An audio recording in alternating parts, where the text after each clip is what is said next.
Well, it's finally out. And 2/3 of the people who worked on the documentary asked to have their names removed from the credits.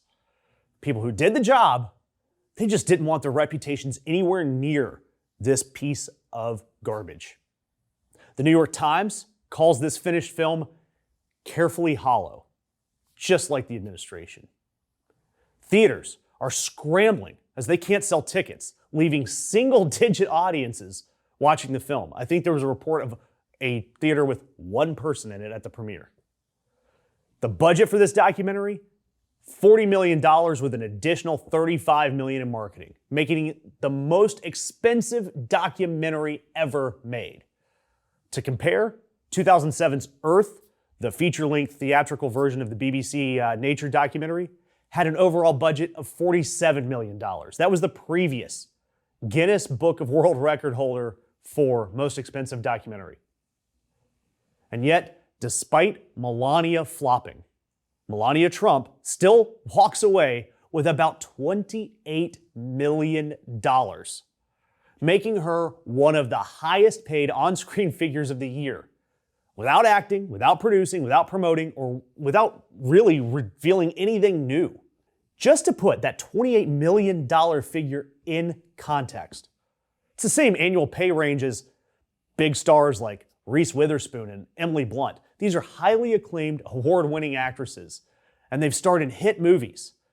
Yet Melania gets paid the same to deliver vague monologues and long silences, and still cashes the same kind of check. So how on earth did the Melania documentary get actually made? How did the deal get done for $40 million with an additional $35 in marketing? Because it wasn't a movie deal. It was a favor. Some have even called it a bribe.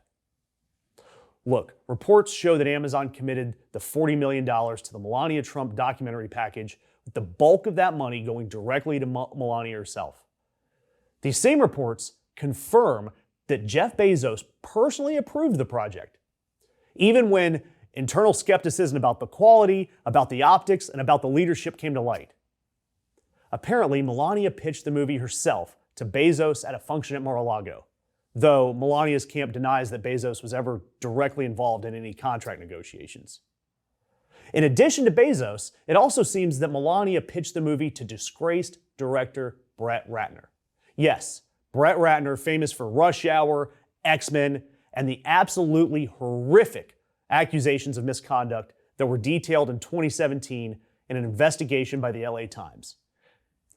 Accusations against a dozen or more women, including megastars Olivia Munn and Natasha Henstridge. Of course, those gross allegations make him fit right in with all the perverts up in the White House. Which, by the way, remember when Republicans used to completely trash all these Hollywood elites? Remember all the conspiracy theories about the terrible and evil things they were doing? It's weird, right? Now they welcome Brett Ratner with open arms. And according to Mother Jones, Ratner's involvement immediately alarmed the crew members and all of the industry veterans that were attached to the project. Yet Amazon didn't blink. Crew members later told reporters that while filming, many asked to have their names removed from the final credits after seeing the direction that this project was taking. They saw it for what it was, empty and transparently transactional, a film devoid of any value to the public, but of course very valuable to billionaires. The critics noticed, the late-night TV shows that enraged Donald Trump, they've noticed, moviegoers have noticed, and according to Finance Yahoo, Amazon employees were instructed to promote the documentary internally and externally, despite widespread awareness that it was testing poorly and it was generating virtually no organic interest on its own. One employee described the situation as corporate loyalty signaling. Amazon runs just like the Trump administration, favoring loyalty over substance. And Amazon has a long, documented history of labor violations, warehouse injury rates, and they all exceed industry averages. And of course, they engage in aggressive union-busting tactics that have drawn scrutiny from the Labor Relations Board.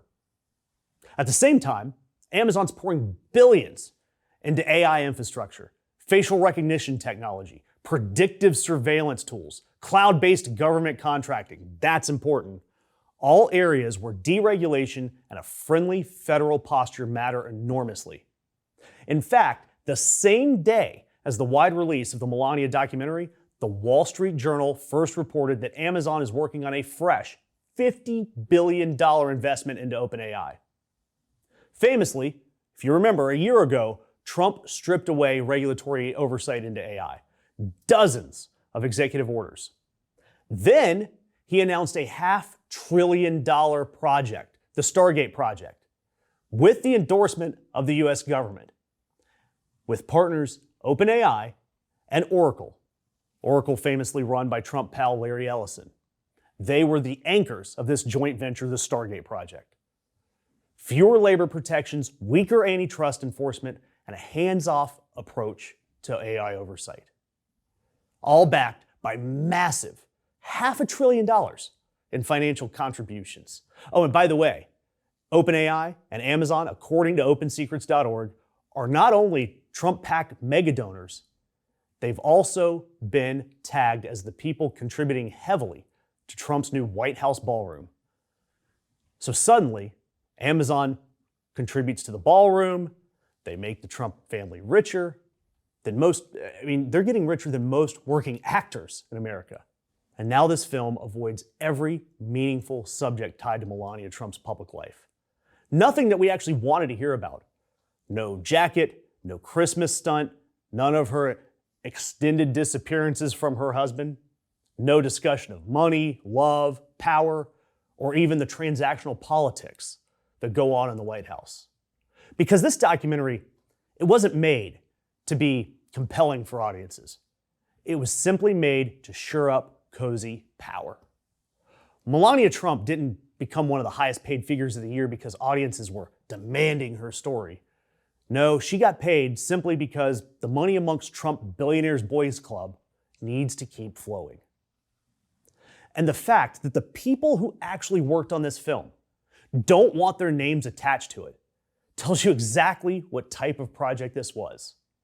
The Melania documentary, just like the rest of the Trump administration, is carefully hollow. A corrupt congressman, his faithless henchwoman. Together they've sold justice to the highest bidder. But when a boy's death threatens their empire, they'll lie, bribe, kill to keep their secrets buried. Only one man remembers, and this time, the system's fixers are the ones getting fixed. A Death in Arcadia. Every secret has a price,